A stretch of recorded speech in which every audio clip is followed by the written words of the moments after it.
This is Bogus Dave's First Crime Spree, Book 6, an illustrated true story of humorous teen mayhem by David Champney. Bogus Dave's First Crime Spree, Book 6 by David Champney. Improved, but still inconsistent, illustrations and coloring hand-drawn by David Champney. Copyright 2026 by David Champney. All rights reserved.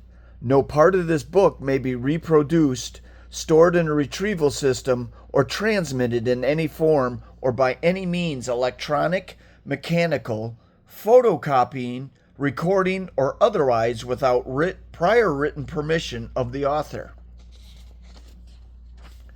Warning.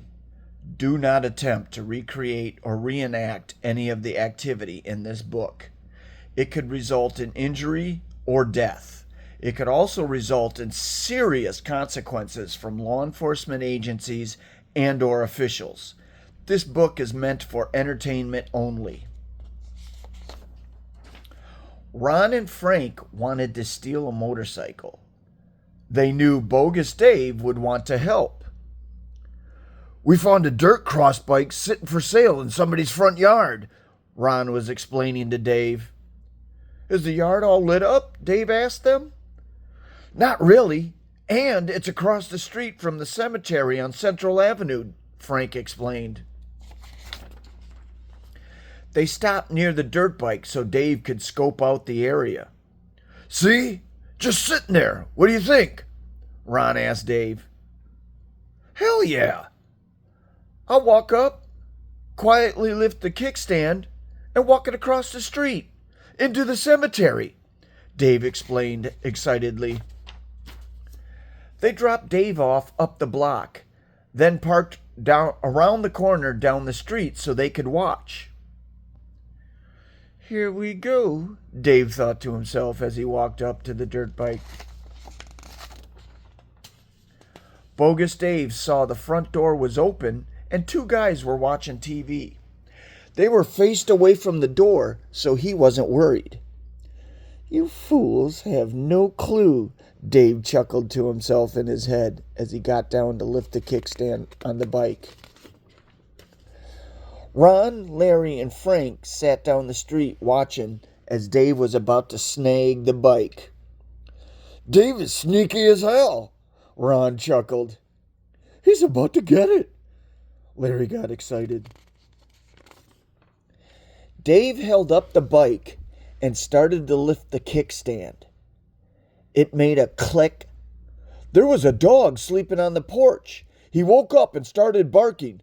"Roar, roar, roar." "Crap!" Dave yelled as he stood up, caught by surprise by the dog. Dave took off across the street as the bike fell over. The two guys watching TV jumped up and ran outside. "Hey!" as the dog continued barking. "Roar, roar, roar." Ron, Larry, and Frank had been talking and weren't paying attention to what was happening down the street. "Hey, where's Dave?" Ron said, caught by surprise.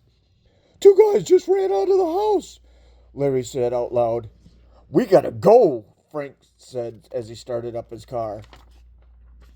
By the time the two guys had made it across the street, Dave had already jumped the fence and was deep into the cemetery. "Hey, we're gonna kick your ass," the guys yelled out. Dave just laughed, running into the cemetery. One of the guys chasing Dave ran into a gravestone. This just made Dave laugh harder and keep running. "Thunk! Oh, oh," the dude cried out in pain. "Dude, you okay?" his buddy asked him as he stopped to help him. Dave just laughed, running. Bogus Dave made it to the other side of the cemetery onto Milwaukee Road. He hid in the playground until Frank and the guys showed up. "What the hell happened back there?" Ron asked Dave. "Let's get out of here," Frank said, opening the door for Dave to get in. "Those fools thought they were going to catch me?" Dave laughed as he pointed back towards the cemetery. Dave told the guys what had happened. You were by the bike? Next second, you're gone, and two dudes come flying out of the house, Ron was telling Dave. I wasn't about to let them kick my ass, Dave laughed. Man, I wanted that dirt bike, Frank said as they drove off. One night, Dave was walking through Telfer Park on his way home from work. He decided to sneak into the stadium and snoop around. Dave discovered they had left the custom handles on the beer tap. They were worth money to the right person.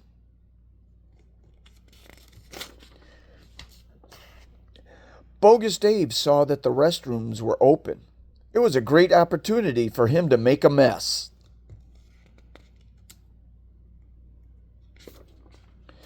Dave used wet toilet paper to plug up the sink drains.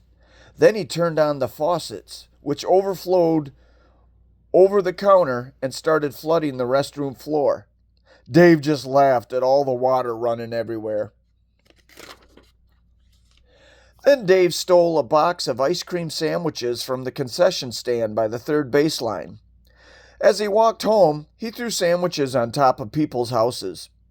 People were going to be mad the next day when they saw melted ice cream all over their roofs. It had been a few weeks since Dave and the guys had broken into Clay's car. Dave was just hanging out when he got a phone call from Ron. Hey! Me and Frank are at Larry's house. We just drove by Tracy's house, and her car is sitting in the dark. We still got our keys. Want to go for a joyride? Ron asked him. Yeah, come get me, Dave told Ron. They cruised over in Ron's car to check out the scene. Just sitting in the dark, Frank chuckled.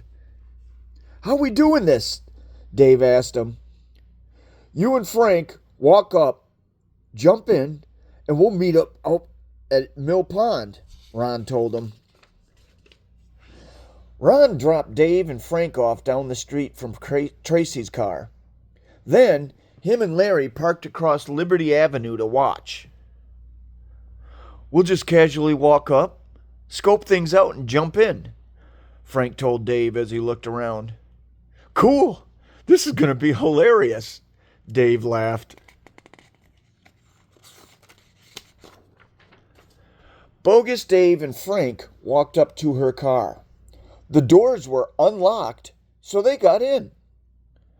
Dude, this thing stinks like cigarettes and French fries, Dave laughed.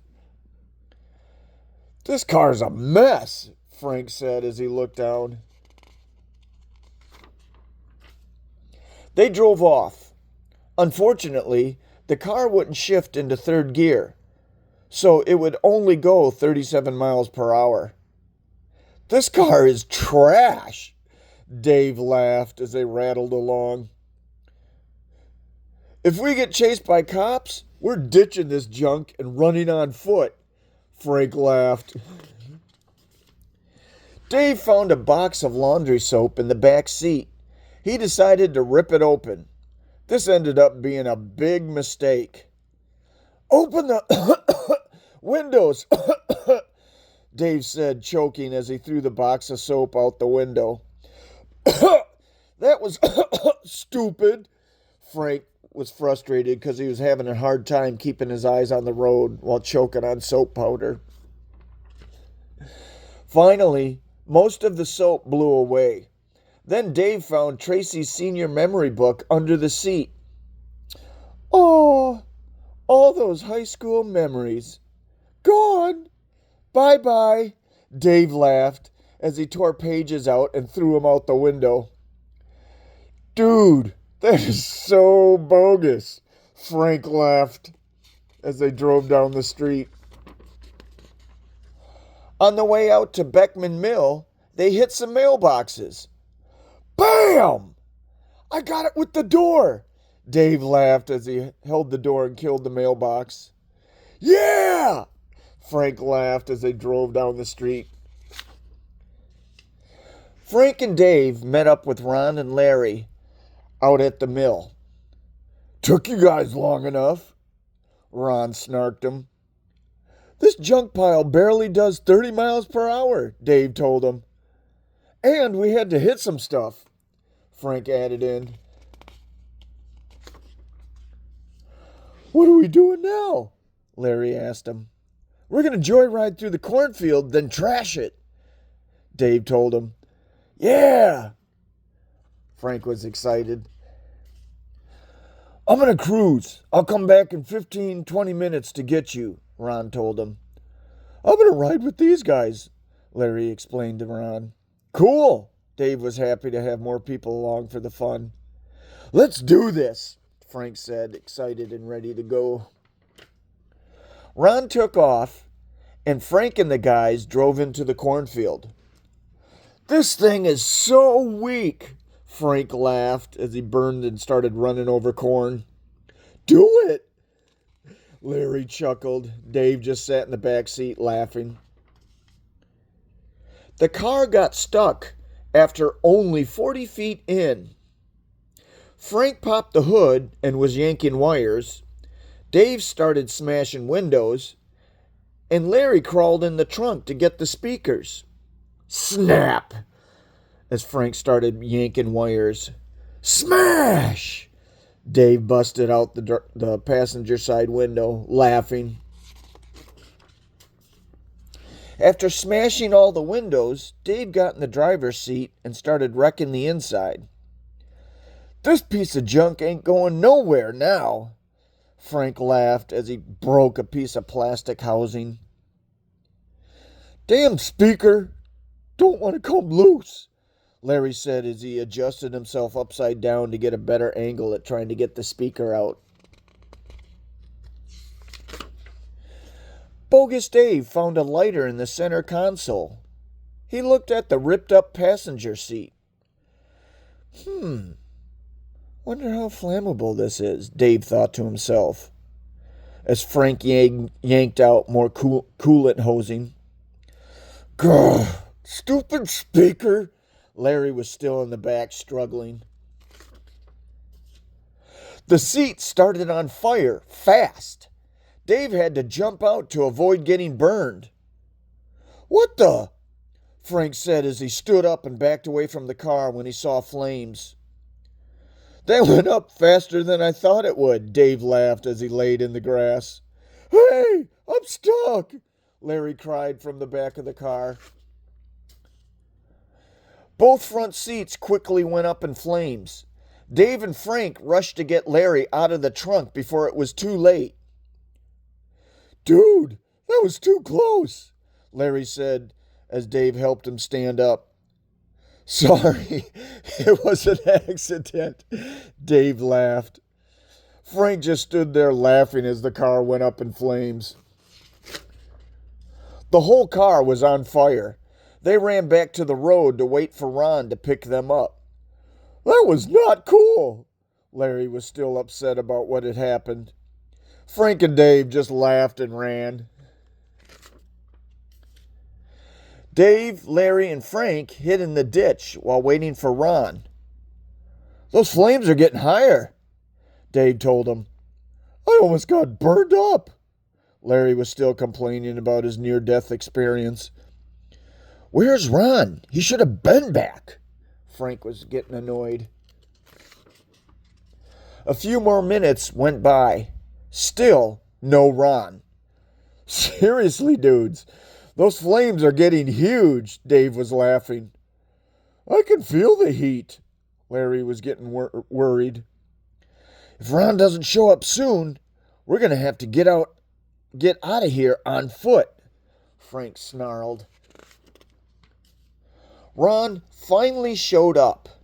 "We gotta go now," Frank snapped.